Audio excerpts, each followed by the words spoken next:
Welcome to the Best 5-Minute Wine Podcast. I'm your host, Forrest Kelly. From the seed to the glass, wine has a past. Our aim at the Best 5-Minute Wine Podcast is to look for adventure at wineries around the globe. After all, grape minds think alike. Let's start the adventure. Our featured winery is...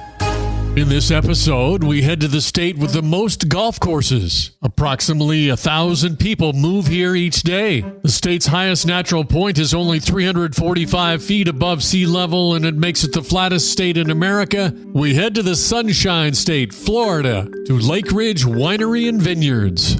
Yeah, my name is Barry Huss, and I am the Chief Operating Officer here, basically just in charge of making sure everything runs smoothly. Before we find out about the winery, let's find out a little bit about Barry. How do you become COO of Lakeridge Winery and Vineyards? That's kind of a long story, but I was a firefighter and a paramedic, and I got hurt. This was in your 20s? I was in my 40s. I'm 63 now. So on my days off, when the early 90s came around, I got really into the internet, like when it first came out, programming and designing and things. And I had on my days off, most firemen do something on their days off. I had a web design company. It was in the small town next over from Clermont in Winter Garden. And I think it was in 2000, Charles Cox, the president, and one of the family members come walking into my office and said, I need websites for my winery. So at that time, I built their websites and started handling their IT stuff, and I became friends with Charles over the years. And then I eventually sold that company and went to work for another client of mine, helping them rebuild some factories and doing some of that kind of stuff. I was working for them and was at home and kind of semi-retired. The winery had continued to grow, and Charles got with me, and I'd stayed friends with them and continued to do their IT work.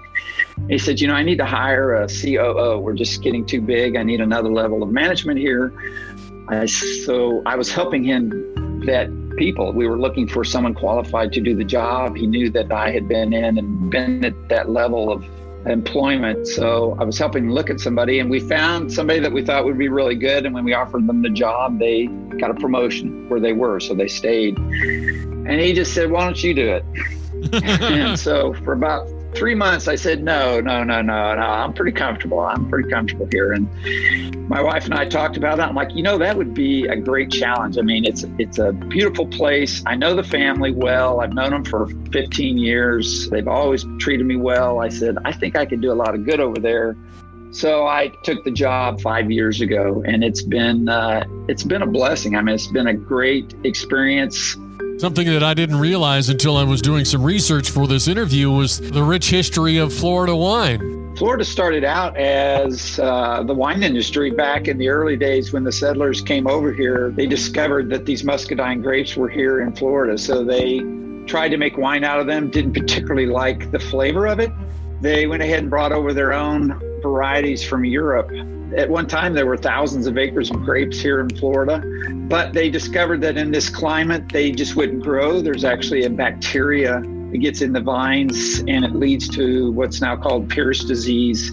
And so when all the vines died out after a couple of years, they eventually moved everything out to the West Coast. The wine industry kind of fell off here, of course, and it wasn't until the 80s, early 80s, when families like the Cox family, who started Lakeridge, decided that they were going to reinvigorate the wine industry here, and they were going to make wine out of the native Muscadine grapes that they grow here naturally. They failed at first, and then they kept trying and eventually got the formula right and the recipe right, and we're here today as Florida's largest winery. Now, when you say largest winery, does that mean just visitors, or is that production? Yeah, we're Florida's largest by both, by visitorship and production. We are about 150, 160,000 case a year winery, which is by far the largest here in the state. That's selling grape wines. There are a lot of the other wineries here. There's only, 22, 24 wineries in the state. It's not a big industry here.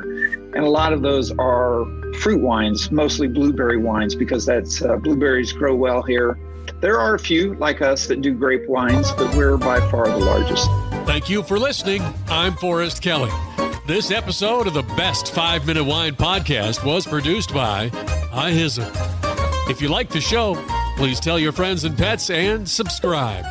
Until next time, pour the wine and ponder your next adventure.